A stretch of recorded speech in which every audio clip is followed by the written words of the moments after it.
listen.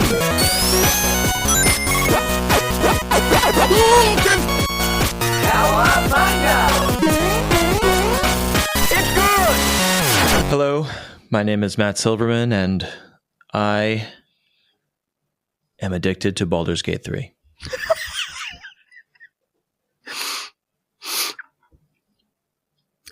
Your co-host is giggling quietly in the background. No, you're supposed to say, "Hi, Matt." Like this is like this is the support group, right? Am I in the right room? Oh, got it. Well, I'm not addicted to Baldur's Gate 3, so I can't, I'm not in the right room. Well, You're in the right room. What are you doing? Why aren't you? We'll talk about that on this show, which is about, in fact, video games. Hey, where's my sounds? Here it is. Video games.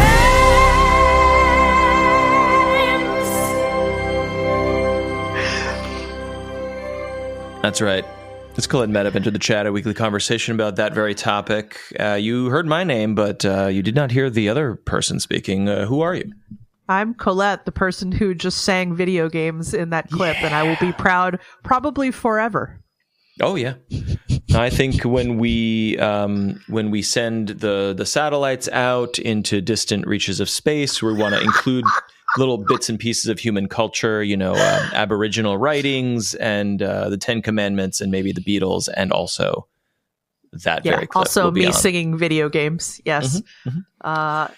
If I still turned on my ringer on my phone, which of course I don't, that would be my text message noise. Did I? Oh yeah, but that's a lot of commitment for a text. Well, I don't get a lot of texts. I get a lot of messenger messages, but really the only person that texts me is probably like my mom. Like, yeah, that's everyone else just uses other stuff. So it is fascinating that you have sort of you inhabit a world where your social connections are mostly on web apps and not texting.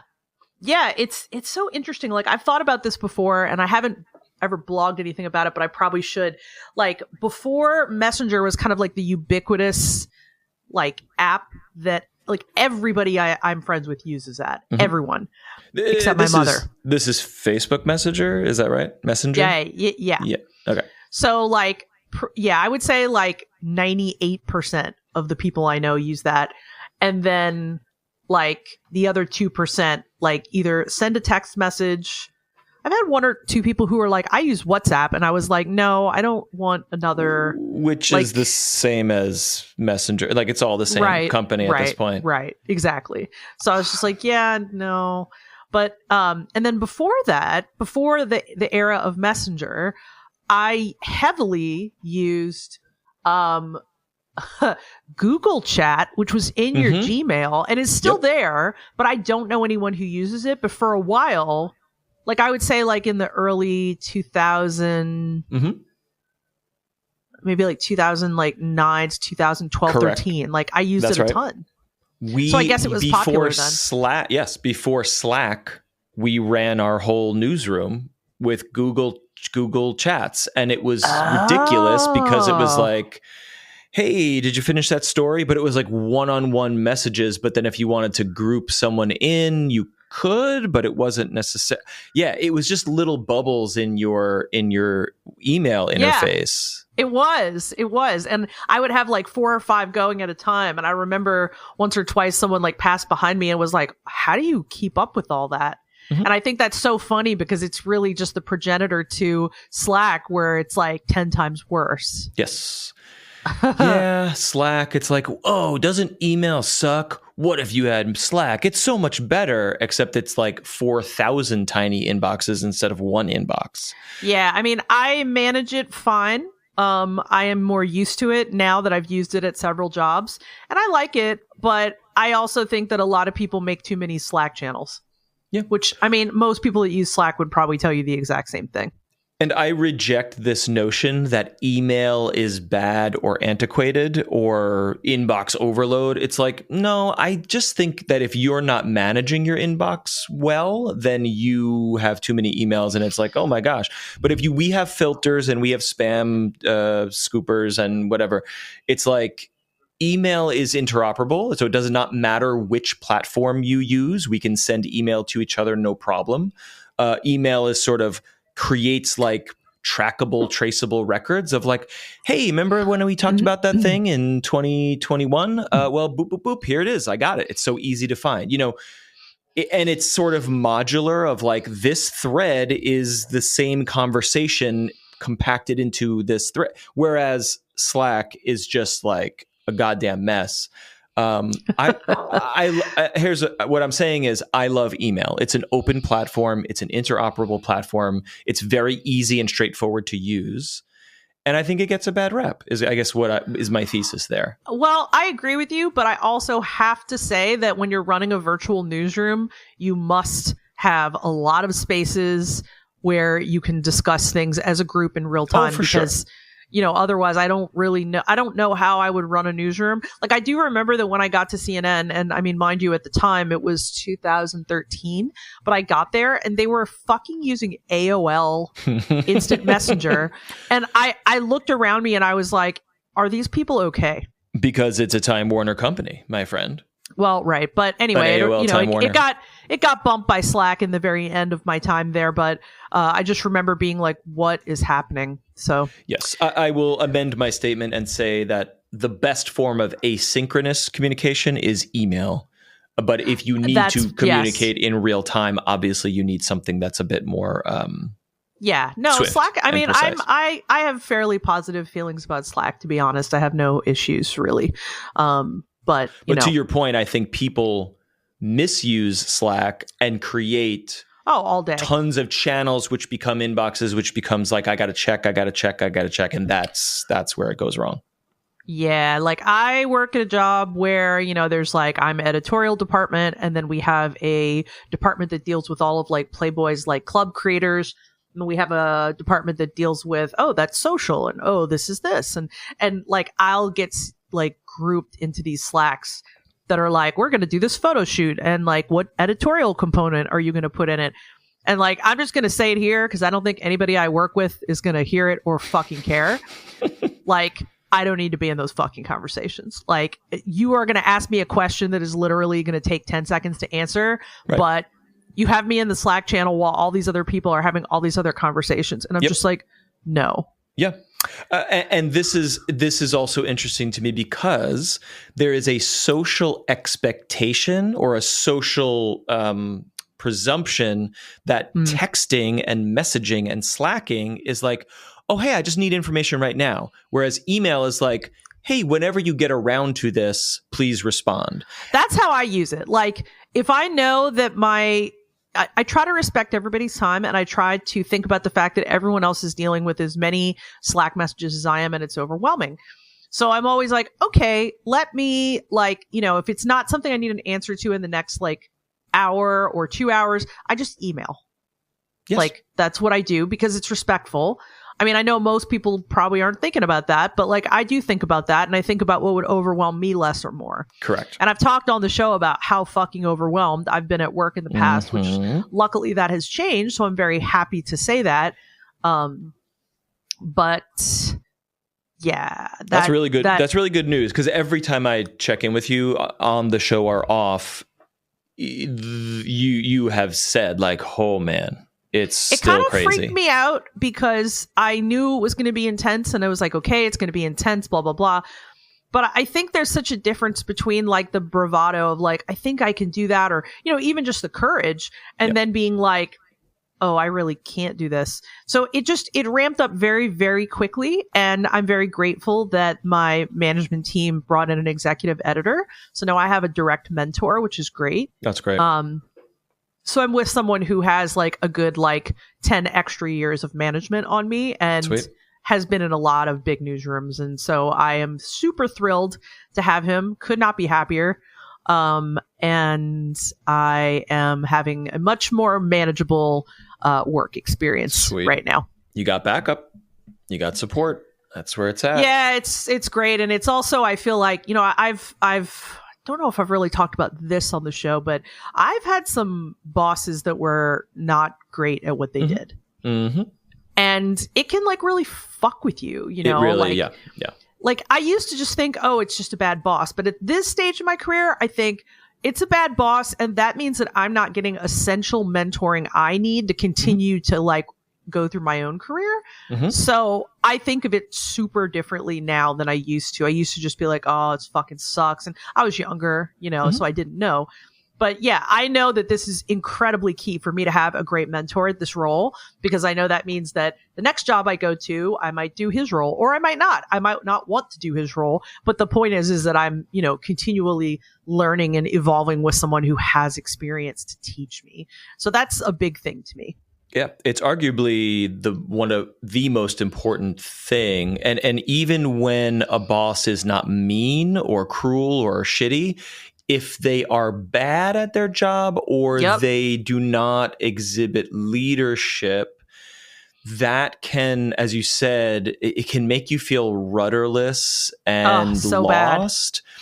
There was someone that we had on another show, like a client of mine has a more like a business focused show. And there was this wonderful person who worked in the armed forces, and she laid out all this stuff about the military versus civilian work, and was making the point that like many studies of like American work culture, pay is important and other factors are important, but like believing that you are doing worthwhile, that you have a purpose. And that you're valued. And that you're valued. Heard. Correct. Like, that's my biggest thing. I mean, I always felt like, it would never be safe to share an idea, or, just a very different type of take. And yes, now I feel very valued. I feel heavily communicated with. It's great. And I can, pass that on to my people, which I know I'm doing, I've done the best that I've been able to so far with the people I have, but there's always room to improve in my mind. Yep. And that's leadership and that's mentorship, as you said, just so important. It's nice. That's good news. That's like a nice little update. I love it. Yes, it's lovely to share that. So I'm feeling overall just much, much better and, more bandwidth. So it's nice to be like, I'm going to do the podcast and I'm not going to feel like I'm going to fucking die. Look at forward to 6:30 it and PM. enjoy it. Yes, exactly. Which, it's great. Speaking of messaging news, which now we've pivoted into coverage of exclusively messaging and messaging apps. No more video games on this show. Love it. It is funny and coincidental that we are having this conversation, because as of Monday of this week, so you'll hear this on Friday or later, Monday the whatever this was, the 16th of September, a little company called Apple. Have you heard of them? I think maybe. Yeah, they're pretty popular.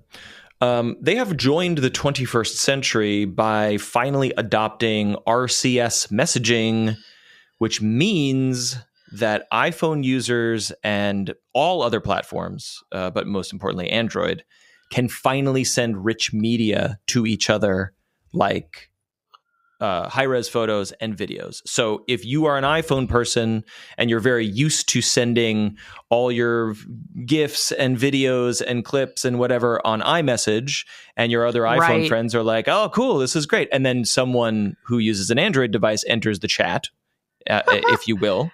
And it's so sad because everything gets downgraded because the rest of the world uses SMS, which is a cellular messaging system. So squeezing an HD video through a cell tower, not so great. But squeezing it, pushing that onto the web is a much more effective way to share media. So this, I often liken this to like, imagine if Instagram was super popular and everyone loved Instagram, but Instagram was only available on Samsung phones.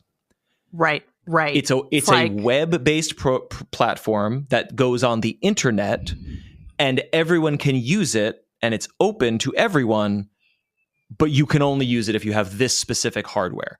That's what iMessage is. And people assume that iMessaging is texting, but it is not. It is not. It is a web-based messaging platform. And it just sucks. It sucks that Apple has closed that off from the rest of the world. And I don't fully understand how RCS messaging works. I don't understand where the data goes and where it lives. Because if you iMessage to someone, that media lives on Apple's servers. Okay. The same way if you post an Instagram pic, that lives on Facebook's server. I don't really understand how RCS messaging works, but I was texting with a family member today and I was like, wait a minute. What? Did you get an iPhone? Did you get an Android? I can see you typing. It says RCS messaging. She's like, no, I just upgraded my iPhone. And I was like, wow. Oh, and I like Googled. I'm like, oh shit, it's happening. So as of Monday, if you are an iPhone user, check your iPhone or your iPad for an update to iOS 18 and download that shit. And now we can, our hellscape is finally over. That's so funny. Yeah, it's crazy. I don't have a lot of Android friends. Patrick used to be one, but he eventually came to the dark side. So, so yeah, I don't. But that said, regardless, I think it's just so funny that they held on so long with that. I get it. I mean, it's very, awesome. It's very Apple. It's very Apple. But it's like, yeah, it's just funny. That's all. Yeah. So I found that interesting, and I literally turned my week from kind of like a normal work week of like, gotta get this done, gotta get that, until like, yeah, I can't believe it's finally time. It's so great. That's so cool. That's so cool. I love those little moments. Anyway, look, I don't have the news sound on my soundboard because I had to make room for other stuff. So I guess I'll just do you want me to make it up? Whoa, yes, you should. Okay, okay. And now, the news. All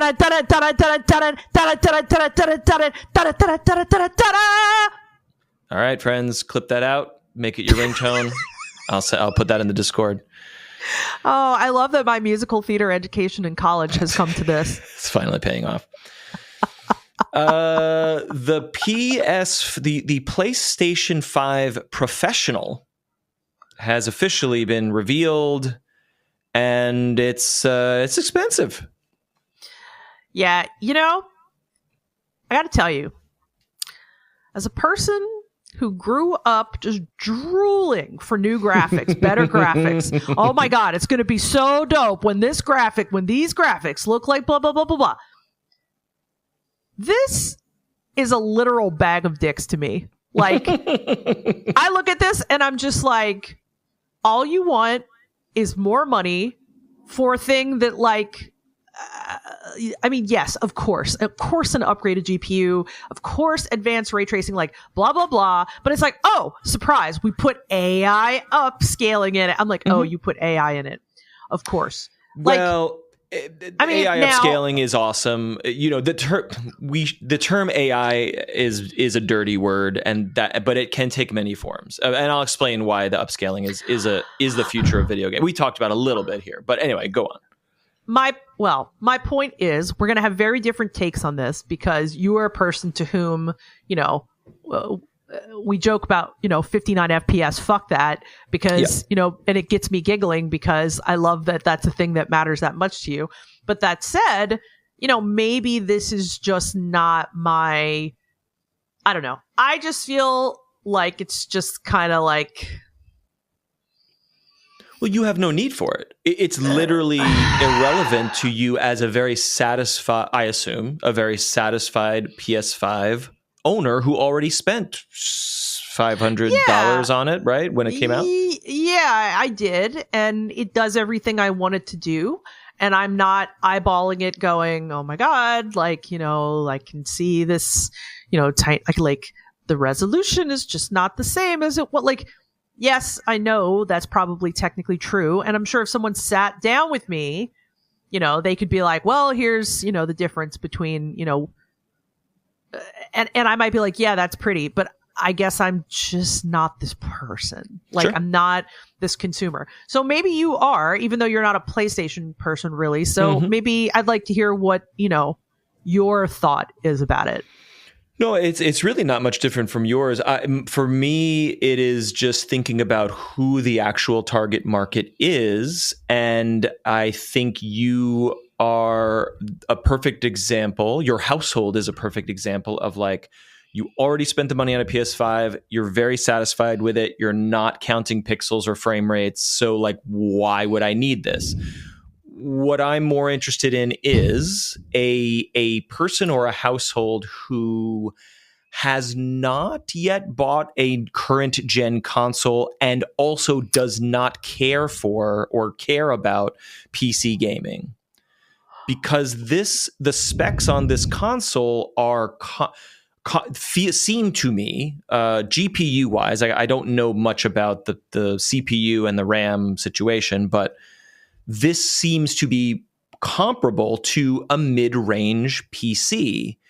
And I happened to be in Costco this past weekend, just getting groceries and other stuff that we needed for the house. And I walk, of course, you got to check out the tech area and look at some fancy TVs. And I pass by and they have a pre-built PC tower with a RTX 4060, which is not the toppest of the line, but is like pretty much the second banana or third banana on the highest end NVIDIA cards.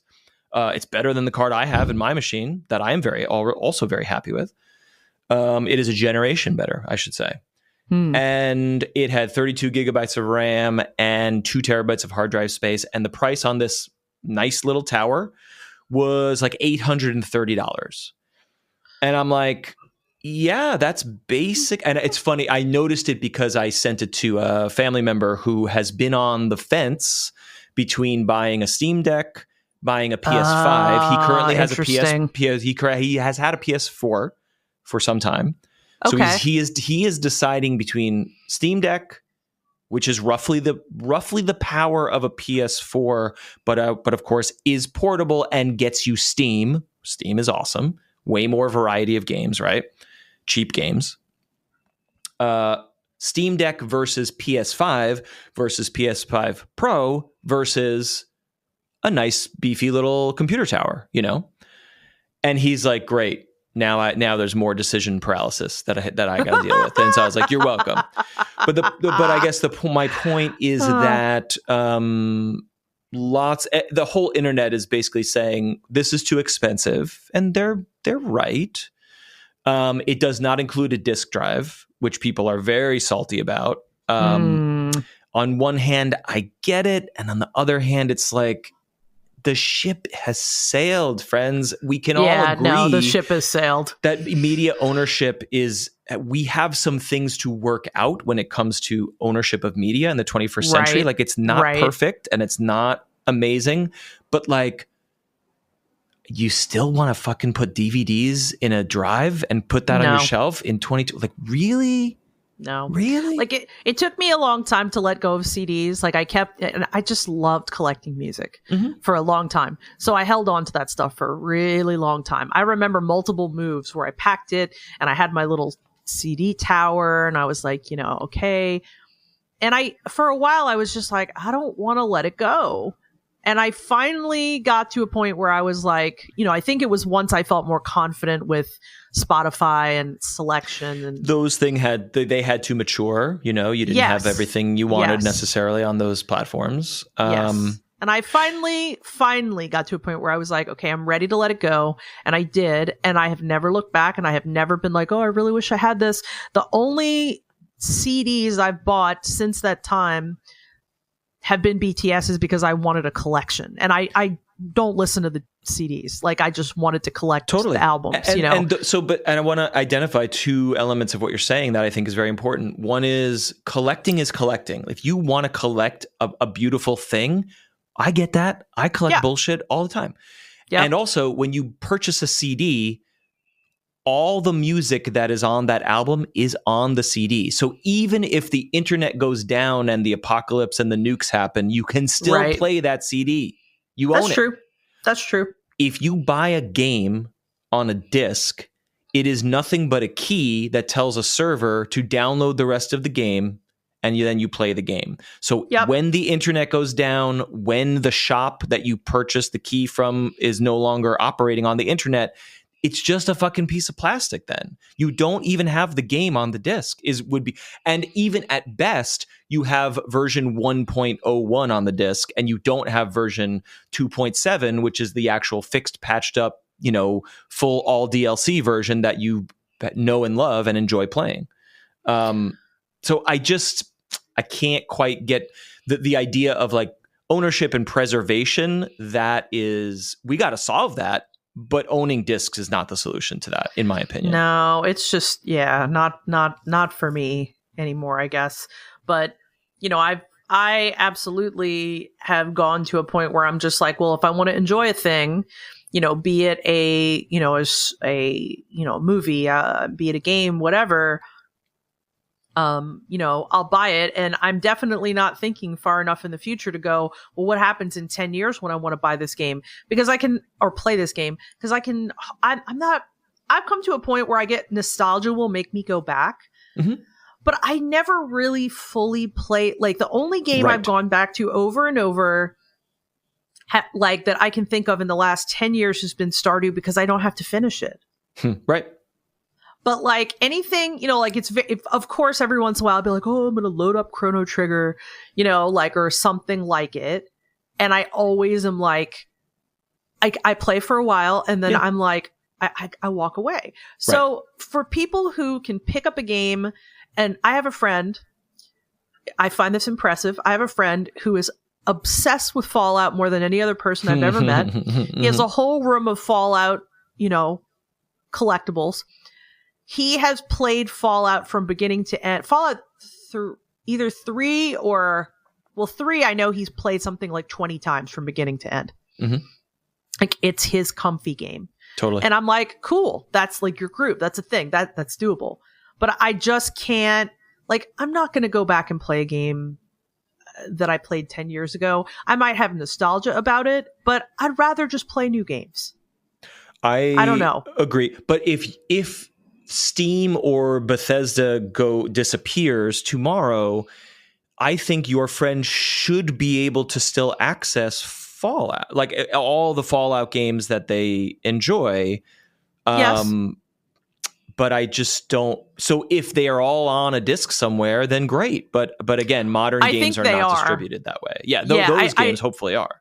Yeah, I mean, he's been a Fallout fan for a long time. So like, yeah, I think there are physical games, but I don't know. Like, I feel like any collector is going to hear me say this and just be like, ugh, like a person who believes in the physical media. But I'm just at a point where I feel like if the game still had the data on, if the discs had the data on them, then you could make the case. And again, if it's just about a pretty box, then I support you. Like, but put the box on the shelf and then download the game from the internet. Like, I don't know. Yeah, no, I get it. I mean, yeah, it is an issue for sure, but I guess I just don't. I can't. It's hard for me to imagine. Like, I mean, I'm at a point where I even feel like we don't need the console anymore. We are rapidly approaching that as well. The joke that I thought of that I never like tweeted or whatever was like, oh, and I have my windows open here, so if you hear airplanes, sorry. I do hear a very mild noise, but hardly anything. It's like saying, oh, I only buy iPhone games when there's a physical release. Like that's a ridiculous statement because it's not a thing, and so we are rapidly approaching that. No one is crying when a version of Candy Crush is deprecated and you can no longer access the Candy Crush that I used to play when I was, 12 years old or whatever the fuck. Well, because those games never existed in that way to begin with. That's right. That's what I mean. So we are approaching a time, we're approaching a world where games are living organisms that are constantly updated and changed and come from always come from an internet store rather than a GameStop. So Anyway, Pretty so much. the lack of a drive, the high price point, obviously people are not thrilled.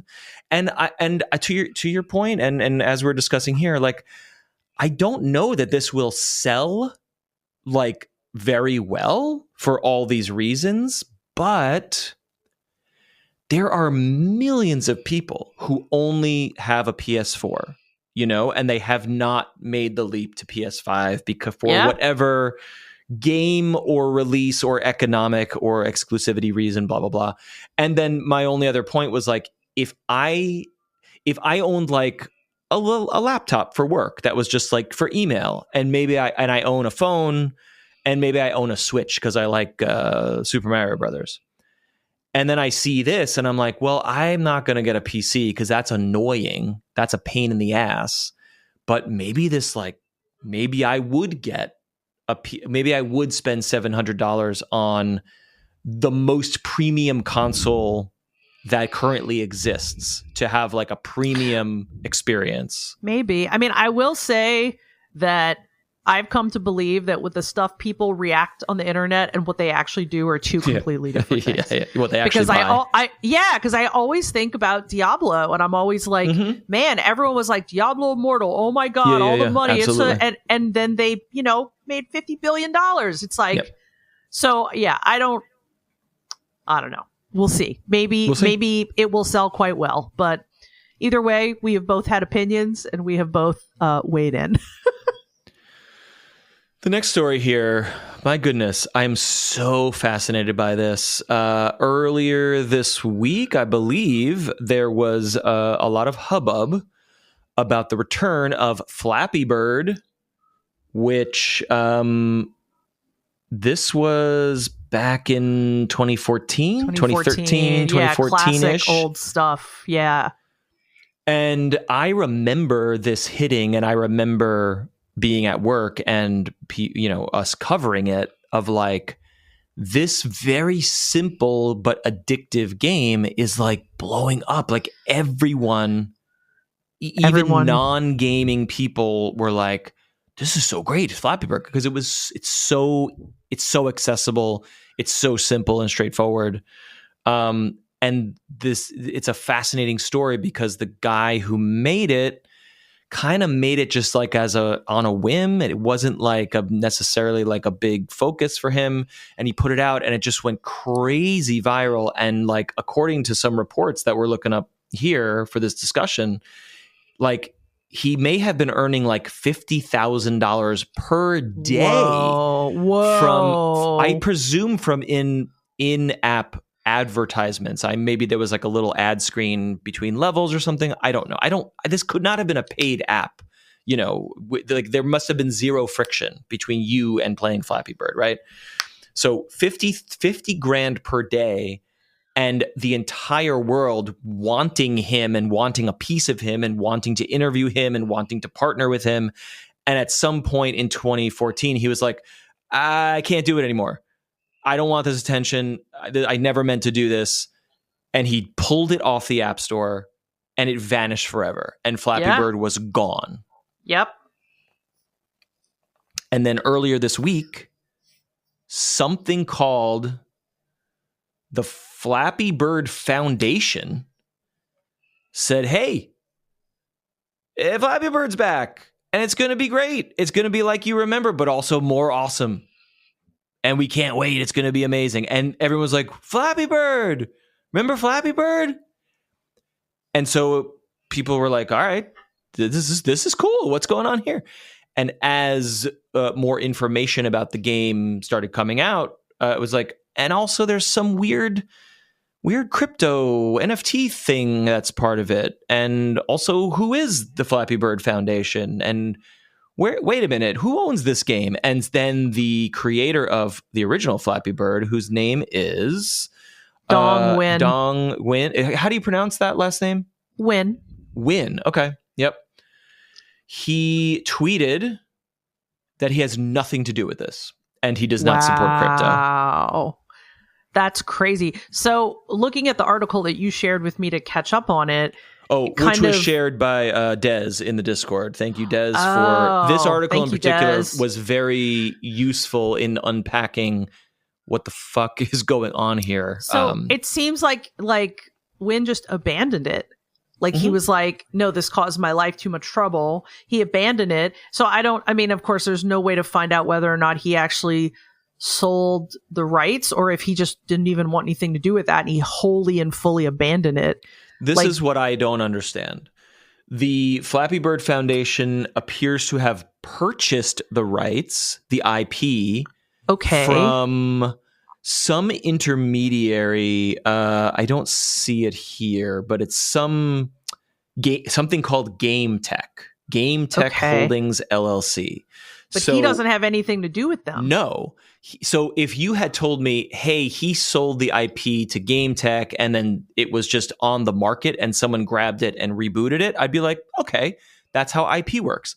But he is indicating, and the journalism around this is like, oh, the IP was abandoned and now anyone can just do whatever the fuck they want with it. And I'm like, I'm not a lawyer. That's crazy. That's not how IP works. Like if I write a poem and I don't monetize the poem and I just put the poem online and it's just there, people cannot just take it and monetize it without my permission, even though I have not been doing anything with it.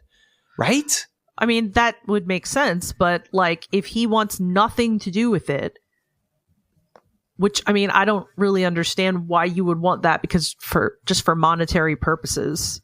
Like, I would be like, well, I invented a thing and it became hugely popular. So even if I want nothing to do with it anymore, I wouldn't want to just be like, yeah, I'm just going to abandon it because it's valuable. It has value. And even if you never plan to monetize it, you can still own it. Like companies do this all the time of like, we made a movie, but it never got released. But you can't it's not in the fucking public domain just because you stopped working on it. I guess I just don't know a lot of things to compare this to. Like, you're like, well, exactly. Who else? Like, in what other situation is someone like, yeah, this is making me a whole bunch of money, and then I decided that I want nothing to do with it anymore?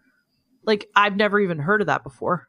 By this logic, you or I could have just claimed Flappy Bird for our own and started making Flappy Bird games.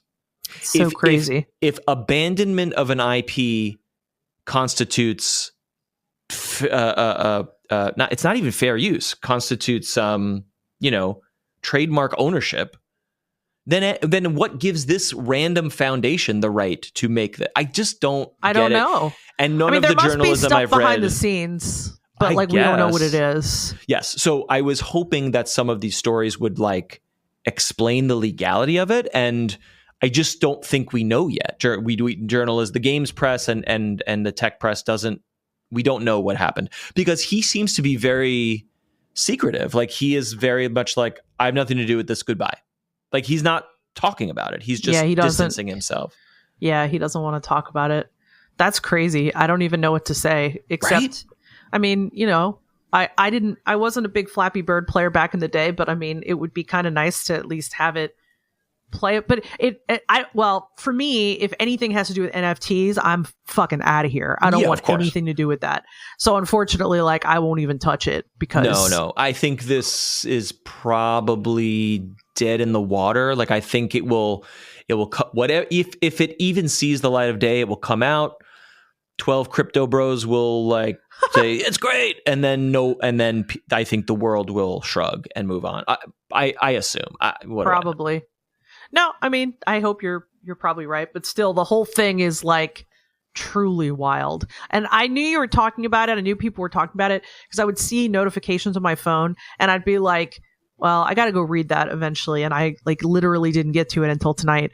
Sure. So now I'm like, wow, I don't even know what to say. It's super weird. I would like to talk to a lawyer to understand what constitutes abandonment of an intellectual property. I would genuinely like to know how that works. Yeah. Yeah. I don't know. I don't know. Meanwhile, just today, we are recording this on Wednesday. photos from a factory in China presumably have leaked, or photos were leaked of what we presume is the Switch 2, or whatever they're going to call it, the successor to the Switch. And I don't know. There's rumors and leaks all the time, but there is just something about these and the way that various gaming communities are being like, this adds up with this, and this looks like this, and these rumors said this, and now look at these parts. And so I posted all of the photos into our show listener community Discord, and it is mostly 3D renderings, but also a few photographs of Joy-Cons, circuit boards, and I think most importantly, the mechanism by which the new Joy-Cons will attach to the Switch 2. Whatever it may be called, which has been rumored and reported to be some sort of super-powered magnetic system, not a physical rail like the current Switch, but some sort of like, and then it just electromagnetizes on, and it's super stable. And then you press a button, and it goes kajoop, and it conjuncts off the body of the Switch, which sounds rad to me. Yeah, it does. It really does. I will admit I'm not a big leaks person. Like I see them happening sometimes and I might go look if I'm like super curious. But the Switch has been like a favorite console for me for many years now. And so I was like, ooh, cool. And I did go look at this and I was like, man, I know they already made a Switch with a bigger, nicer screen, but like, holy shit, that screen looks good. It looks nice. Again, we're only looking at like a very rough sort of computer model. It does not look like a product model. It looks like an engineering model almost. Right. It's colorless. It has no finish on it, no texture on it. But yes, the screen looks like it is taking up like most of the body, very much less bevel than this looks similar to the OLED screen in terms of the real estate that it's taking up. And I'm feeling that the structure of the unit as a whole with the Joy-Cons attached, it looks more sleek, it looks more round rather than it looks more like a rounded rectangle rather than a chonky rectangle, even though the Joy-Cons are rounded on the current Switch. There's something a little sleeker. And the two other things that caught my eye were that the face buttons to me look a little bigger and flatter, which I'm happy with because I really dislike the like clicky little chiclet tiny buttons on Maybe you're right. the Joy-Cons. I didn't notice that before. I opened all the pictures before we started, and now I'm staring at it, and I'm like, yeah, maybe you're right. Does that? I mean, it doesn't bother me, but I mean, I know this is to me. This always seems like this is an issue for men or for women who happen to have big hands, but mostly men. Like feeling like, oh, these buttons are really not. They don't feel right. And I don't think I have big hands either, and it's not really a grip issue for me. It's more that like they just feel bad to press, good. And they sound bad to press, and so I'm hoping that it's just a little more smooth, a smoother tactile experience. But then in the larger picture here, I will draw your attention to the home button and the screenshot button, but then there is a third.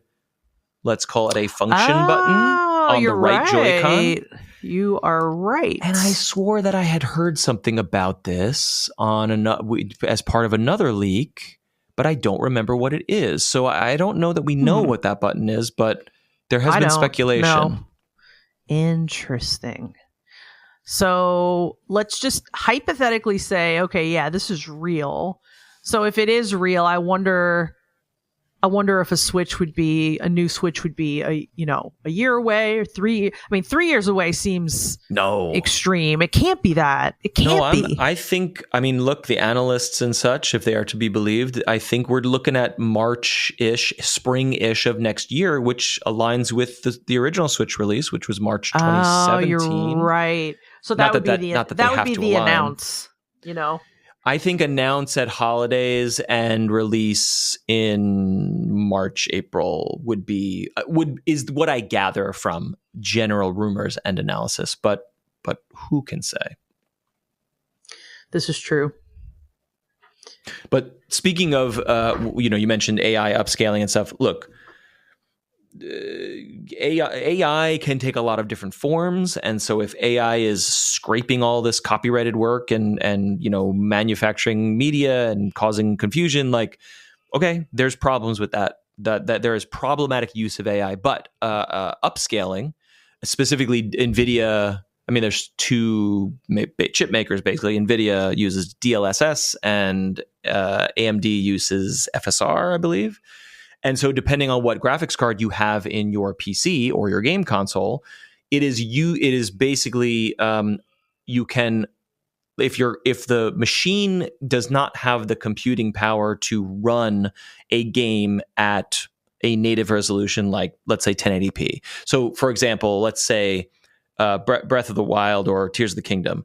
When you're looking at that on your TV, it's actually running at like 540p or something, really low. Like it is running at a very low resolution, which is why it looks jaggedy and runs at 30 frames per second and whatever, because it's just too big. It's too amazing of a world, of a three-dimensional space to render at a high resolution.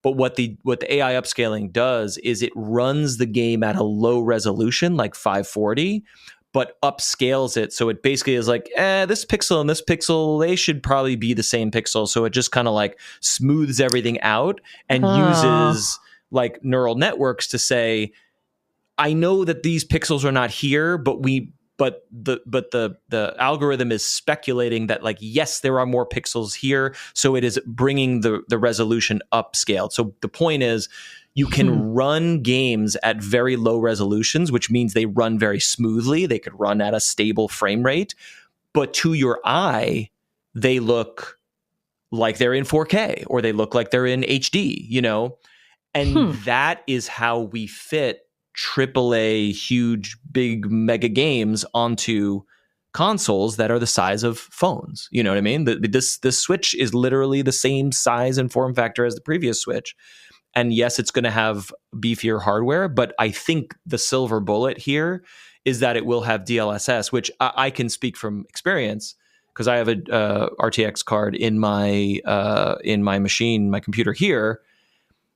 It's fucking amazing. It's crazy when a game doesn't work, it's poorly optimized, and you're like, let me pull it down and turn on DLSS as the aliasing tool. And it's like, oh my God, this looks amazing. But when you take a screenshot, it looks like a blurry mess because you're screenshotting the actual resolution of the game, but you're seeing a beautiful image on your TV.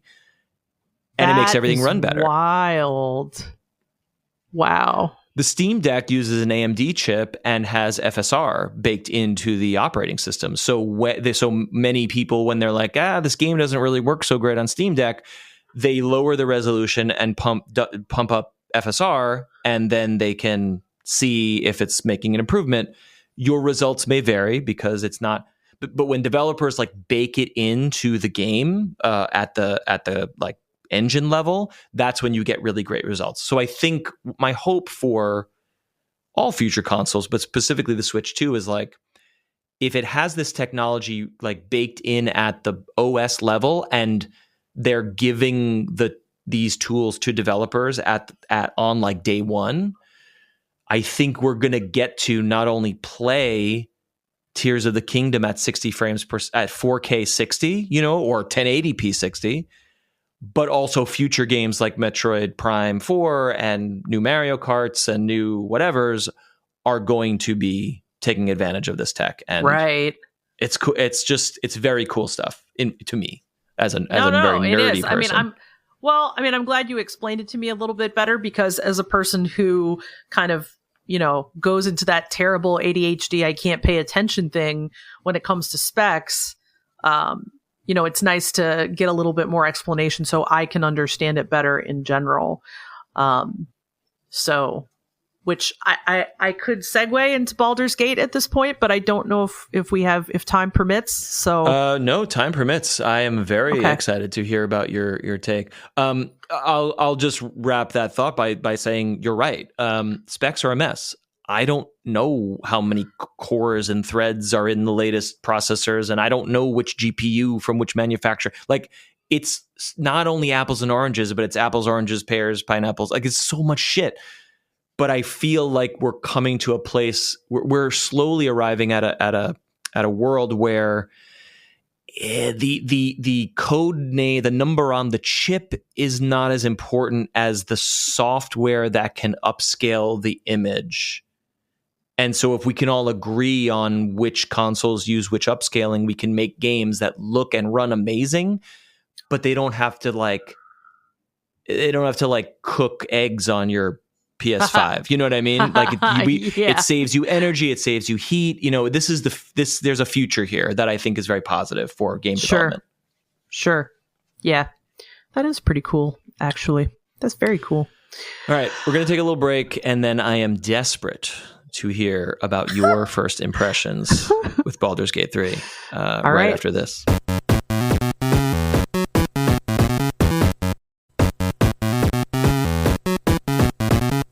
We have returned, and as a Baldur's Gate 3 addict, as someone who is definitely going to play it as soon as we are done with this very podcast, I would love to know how much you have dabbled, what kind of character you have created, and where you are. I find it funny because I feel like I'm about to disappoint you. Don't disappoint me. Come on. So I think the easiest way for me to start to really sum up what I'm thinking is that Baldur's Gate makes me feel super stupid.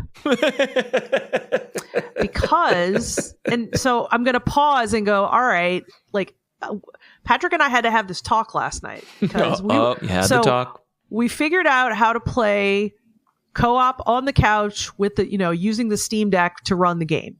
Which is freaking amazing. I'm just impressed that actually works. I just want to say that my husband was supposed to research moving companies because we're moving to our house. Oh my God, I forgot. Yes, and we're moving next month. So I was like, all right, we got to make some plans. And so I was like, it is, he was off yesterday. He was like, it is your job today to research some movers. Mm-hmm. And so I do my whole day in the office, and he's in the living room, which is on the other side of the house. And then I come out at like 6, and he's like, honey, guess what? Like, what, babe? Look, we can play Baldur's Gate side by side. I made popcorn. I'm like, this is the correct research. Like, no one wants to research movers, but you do want to research how to do this. I'm like, so the movers. He's like, look, I am really sorry, but I got really excited, and I'm going to do that tomorrow. And I was like, oh, okay. Mm-hmm. I can't really be too mad because, we get to play Baldur's Gate. So prior to this, obviously we have tried to have our game, and we haven't been able to get a game where all 4 of us were together. Mostly because I often after work, especially in the more stressful times, would like slam a THC drink after work and then fall asleep on the couch snoring in a very ugly way. Which I need to get your recommendation on which drinks you enjoy and which ones are useful to you, because I'm curious. And to clarify, I think I did explain this on last week's episode, but just to point of clarification, Sky Berkson, friend of ours, friend of the show, plus Patrick, plus you, plus me, were intending to play cooperatively. Yes. To like enter to start the game together cooperatively, and we tried multiple times, you could not make it, and then Sky, me, and Patrick did start, and it was amazing. Yes, but you never joined. No, I didn't join because what had happened was I finished my job. I was a tough day. I was like, I'm just going to have a drink. And I picked up a can from the refrigerator that I thought was a 10 milligram super mellow can. And I had picked up a 30 that looked the same. And I could not even reach for my phone. They should label those. Well, they did, but I fucked up. Like both cans were blue or something, you know, and they looked just like each other. So the next day I was like, what happened? And Patrick was like, oh, you missed the entire Baldur's Gate thing. And I went to try to get you, and I could tell that you are not going to be functioning. And I was like, that's so embarrassing. So anyway, so we haven't been able to play together as a group yet. We are planning to remedy that tomorrow, and I'm excited about it. I will not be taking any drugs. And Skye Berkson told me he also, in solidarity, will not be taking any drugs, which he wasn't to begin with. But so I was like, okay, I missed, blah, blah, blah. I'll try it myself. So I started one game up by myself, and I felt a little bit like that was a good idea because I knew firing it up that I was like, I think I'm going to need some time with this. I am noticing as I get older that it will take me a little longer to understand a game with a complex system. 100%. And so I'm like, okay, maybe I'm just losing brain matter. Who knows? But anyway, I need a little more time. So I was like, well, this is good. I'll play alone for a little bit. And so I was like, what should I do? And I was like, I'm just going to go in simple and not overthink this. So I made myself a little fighter elf, and I went in and nosed around for a while. And I was like, wow, like I was absolutely bumbling at first. So then I was like, okay, I think maybe I'm getting the hang of it a little more. Played one more time by myself. Started to be like, oh, wow, there's a lot of stuff in these menus you can do. This is a lot of options. And so I was a little overwhelmed, but I was like, I'm just going to play by myself, blah, blah, blah. So then last night, Patrick says, let's play together. So we play together, and I am trying to kind of, at first I think I'm doing fine, but then we get into kind of like a more complex fight. Question before you go on. Are you continuing your single player campaign in co-op, or you started completely from scratch? We started brand new. We thought that would be the best way. So we did that. And we got into this fight, and I was having trouble like seeing parts of the terrain. Yeah, and so it can get tricky in some places. Yeah, I agree. So I'm like, let me, so I kind of ended up getting kind of frustrated, and I hit a point where I pressed the wrong button at least twice, and like, I was like, I think I need to stop because I was getting really frustrated, and I was also feeling like I was having a hard time understanding and or tracking certain things. And so I think he knew that I looked kind of frustrated, and, he was like, I know you're a person who you don't really like to look up a guide. You just like to like jump into the game and figure it out. And he was like, this is not really that game. Sure. Like, you're going to have to do some more homework, and you're going to have to dig in a little bit more, because if you don't, I think you're going to end up really frustrated. And so I kind of felt like I was getting a talking to a little bit, although he didn't sound that way, but like I was kind of butthurt about the whole thing, because I was like, I feel like I should pick this up faster, and he's like, no, really, like, it's just a really complex game. So that was my last experience. And to be honest, I woke up today and I was like, I don't want to try to get the complex game. I kind of want to just go play something that's not hard. Totally. And so I played Coral Island for a while. Yeah. But I think I also feel like I kind of feel like my brain is noodling around it, like, all right, another part of me kind of is like, I really want to figure it out and better understand this system. I just think I needed like a day to take a break. For sure. There are things about it that I really do enjoy, despite feeling a bit overwhelmed by the complexity. Because it's very strategic, I think, the fights. Oh, yeah. And I don't really, you know this about me. I don't play strategy games. So I didn't fully realize that D&D was so tactics. Yep. It's D&D a tactics is game, actually. D&D is an improv character fun with friends game, and also a tactics game. It is. And I don't like tactics games. So I'm kind of at this really interesting point where I'm like, I'm really interested in the story. I love like I also, and I don't know how I didn't know this, but I didn't really know that like D&D storylines fucked with like Lovecraftian stuff.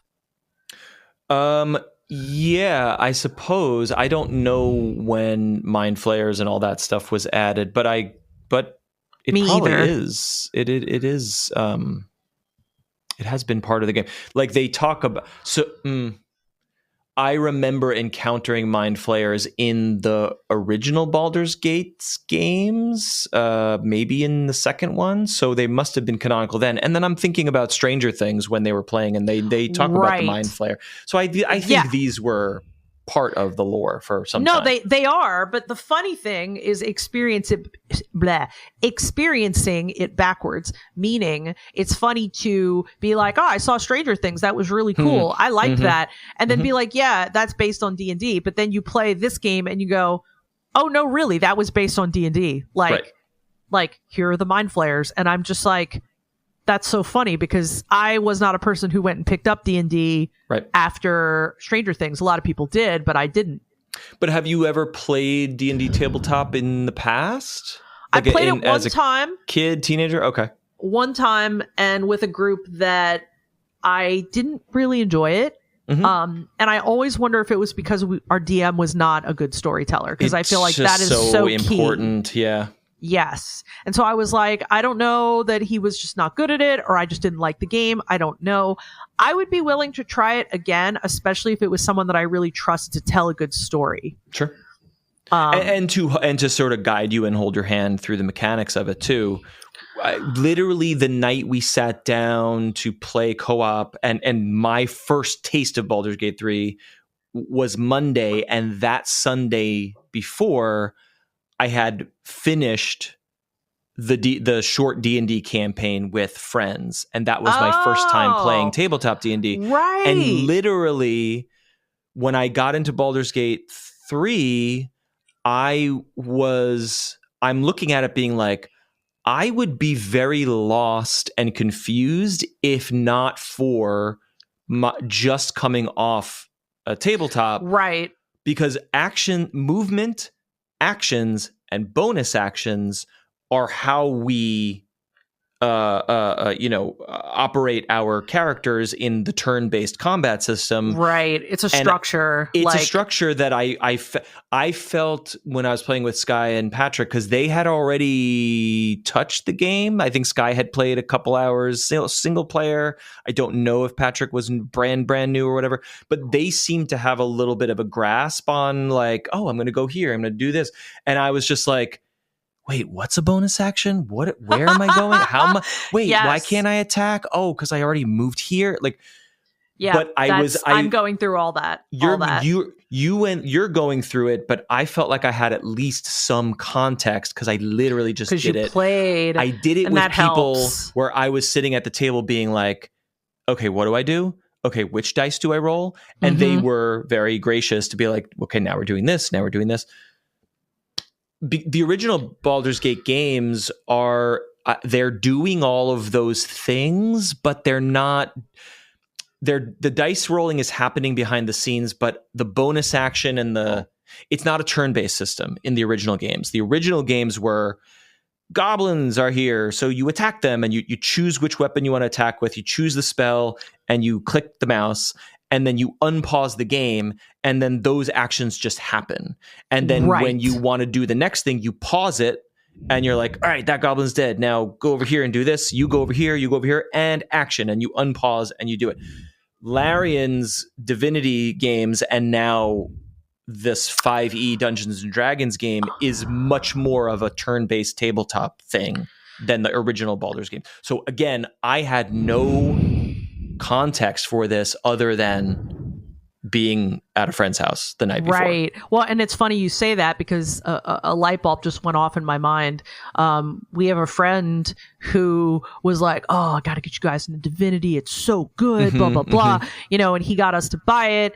And we tried to play that together. And I was like, what the fuck is going on? Like, I feel like I'm having to think about this harder than I have to think about my entire workday. Totally. And I don't like it. And so I felt bad because this is a friend I really liked, and he was like, oh, it's so awesome, And I kind of had to back out. Like, I was just like, I'm not vibing this. And he and Patrick were vibing it. They were into it. And I was like, cool. But like, I have said over and over on the show, I think there's a comfort space for me in very simple games because that's where gaming began for me. Of course. So when I'm playing a simple Coral Island or a Stardew, or I'm like, yep. I mean, no, one might argue, well, those are much more complex. And yes, they are.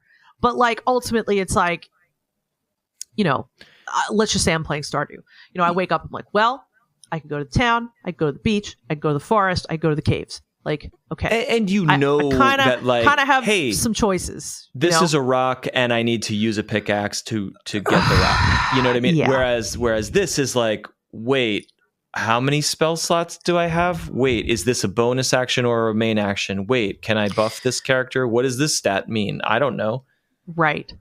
So, yeah, definitely struggled with that. And I think, to be honest, I think it helped a little bit to like say to my husband, like, I am really struggling here, because I think I was trying to keep up and understand without really, the game explains like nothing to you. Yeah, the tutorials are not amazing. They feel like they are assuming that you have familiarity with a lot of these systems. It's like it's like one box of text. Right. And I'm just another part of me is like, well, it is the third game in the series. Maybe the first one didn't explain, or maybe they assume that you're picking this up because you bought 1 and 2. But again, they're so different. They're so different. This game has very little mechanically in common with the first 2. So, for whatever that's worth. I'll look. As a person who's obsessed with it now, and I'm not trying to evangelize it, but as you're talking about it and as we're thinking about it, it's like, okay, well, I love these types of games, obviously, and once I got a handle on the tactics, I'm now like, okay, now if I build my wizard like this, then they can complement this, and then we have a better shot. And here's where I fucked up before. So blah blah. So once you get in the rhythm of it, like any complex game, it will get easier, and you will start to understand. You will start to get a feeling of empowerment of like, okay, I know which character is best for what. But the other like majesty of this game is that. As I've said before, I seek out games for mechanical interest and complexity, and I seek out games with emergent gameplay. Linear story-driven games are great, and they're great when they're done well, but I don't get the same satisfaction. This thing is a story game with an amazing fucking story that you can still do whatever you want. So if you literally are like, okay, the main quest, and we're going here, and I got to do this. And if you want to fucking stab someone in the face and murder every character that is integral to the story, you can just do it. You can just do it. If you want to kick all the canonical characters out of your party and say, fuck off, I don't want to be with you, you can do it. If you want to save everyone and be the hero of the Sword Coast and complete every quest, you can do it. And the story itself, the branching story, is so emergent and so fascinating. I was playing, there's a pivotal fight, 0 spoilers for anyone listening, especially you. And there's a pivotal fight, and you have to choose certain sides and decide what to do. And I had been trying to help a certain faction, and I said, "Hey, we got to get out of here. I'm trying to help you." And he said, "You're bad. You're not helping us." And he attacked me, and I could have killed him, but I was like, "No, I really want to be good." So I ran away and patched things up with him. And then later on came to the pivotal fight where I chose his side, and we all went to battle together, and we fought, and the battle played out and we won, but at the last fucking moment he fell off a ridge and fell down on the ground and was still alive and fought to the last breath and then got murdered by the enemy. And we won the battle, but the main leader of the faction I was supporting fucking ate it because he moved too close to the ledge or someone got him with a spell. And I was like, oh my God. Oh, so we won and this is the outcome I wanted. But and it wasn't a member of my party, but it was an important character. And I was like, oh, what the fuck? And now that's just part of the game for me, the story for me. And I'm like, this is so cool. Wow. That is super cool, actually. Well, I guess that I will see if I can get past my, I know my neurodivergent brain is like, I don't understand it immediately, so I want to quit. Yeah, preach. Right. Preach. But I mean, I'm still gonna, we made plans to play tomorrow. Mm-hmm. I do want to play tomorrow. I do want to play together. So I guess my only fear has been like, oh, well, what if I can't keep up with everybody? But I'm glad I talked about it on the podcast because I think talking about it on the podcast means it'll be easier for me. I've been honest with you and Patrick already knows. And so if I'm like, man, I'm having a tough time keeping up, I feel like I'm in good company for people to be like, hey, well, let me help you. As if we would, say, we would get into get good, noob. And then boot you out of the lobby. No, I was similarly confused and lost and like, you're in a party and then like Sky and Patrick would be like, what's over here? And they'd like walk away. And I was like, guys, I'm trying to find the walk button. So if you could just like, so point is, it's a supportive group. No, I appreciate it. And I also feel a little bit encouraged because I was thinking about talking tonight and I was thinking to myself, man, I think that like Matt is going to be like, oh yeah, I knew this shit right away. Like I was expecting you to, because that you've played strategy games often, I expect you to get it immediately. So that's encouraging to me that like for you, it takes some time. Because it is a tactical game, but it's not like a grid. So many tactics games are like, it's Into the Breach or it's War Groove or it's Final Fantasy Tactics, where it's like, okay, there's a grid and you got to move your units around and each one has an ability.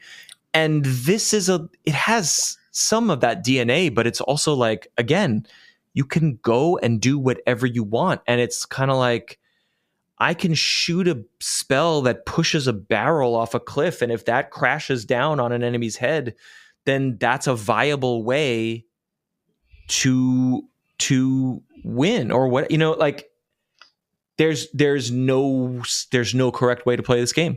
You can do what you want. And I think that's freaking cool. In a world where tactics games are about grids and units, this game is like, do whatever you want. I'm like, really? It's fucking great. Yeah. And it's interesting too, because if you're used to kind of either having like, if you're used to playing a game that very much handholds you, or you're used to playing a game that handholds you kind of sort of, but then like, it's like, oh, but over here you can do this or this thing. It's like, it's almost too much choice for me. It's like, whoa, but I still think that that's something. I still think that it's something that I can likely adjust to, being able to play and maybe enjoy. I don't know if I'm going to enjoy it at this point because I'm too busy being like, this is a lot. Yeah. I'll say the difficulty curve. Not mechanically, I'm saying like the difficulty of the game is very well handled and I think much better than Divinity 2, which I fell off of. There's something about Divinity 2 where they start you in the starting area, story, and there's something about early fights or early encounters where it's like, oh, you just get fucked up like instantly. And it's basically the game telling you like, you don't know shit and you shouldn't go anywhere. You should stick to the script kind of.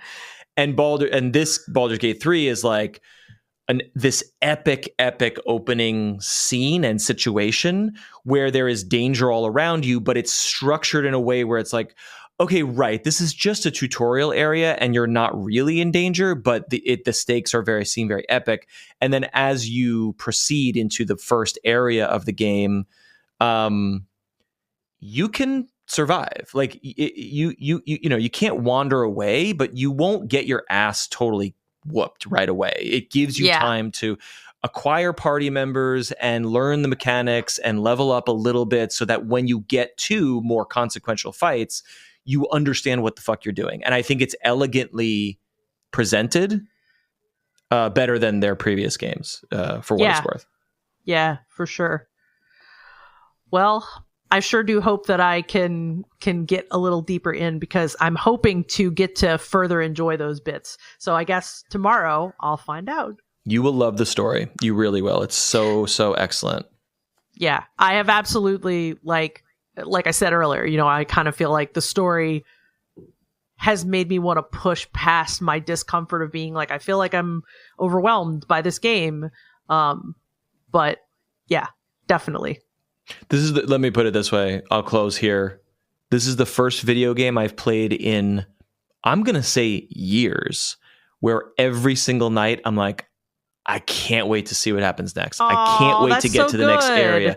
Many games are like, I really want to play this. I really want to level up. I really want to unlock or find or grow.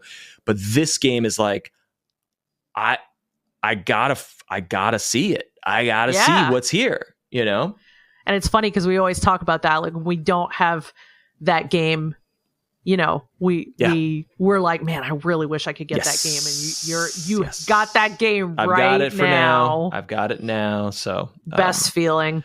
Only a year late. So check out this hot new game, Baldur's Gate 3. I don't care. I don't care if it's quote unquote late or not. I just feel like it's great when you get to enjoy something no matter when, what or when. And let me tell you, there's no shortage of brand new Baldur's Gate videos. Like, despite the fact that it's been out, like, I've been like, wait a minute. I thought a lot, for some reason, I thought a lot of like tutorials would be, from when it launched. And some are, but some are like 2 weeks old. And I'm like, whoa. Yeah. Okay. Like, just when there's a big fat content ecosystem around a complicated game, I'm just like, give me all of it. I'm watching how to build your bard, how to optimize your wizard spell slots and all this shit. Like, it's great. It's great. All right. Well, I'll see you tomorrow when we attempt to play Baldur's Gate 3 cooperatively on the internet. And to listeners, thank you so much for joining us. You can get at us on social media, email, and of course Discord, where we are sharing the news of the day and looking at those Switch 2 leaks and speculating about buttons and such.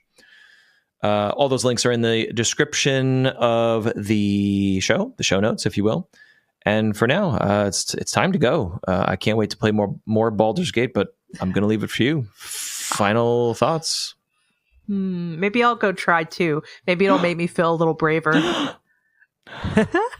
What character? So you're doing just a fight. You're like not just a fighter, but a fighter. Well, I just decided to start simple because I did feel like, whoa. So yeah, I just did like an elf fighter. Mm-hmm.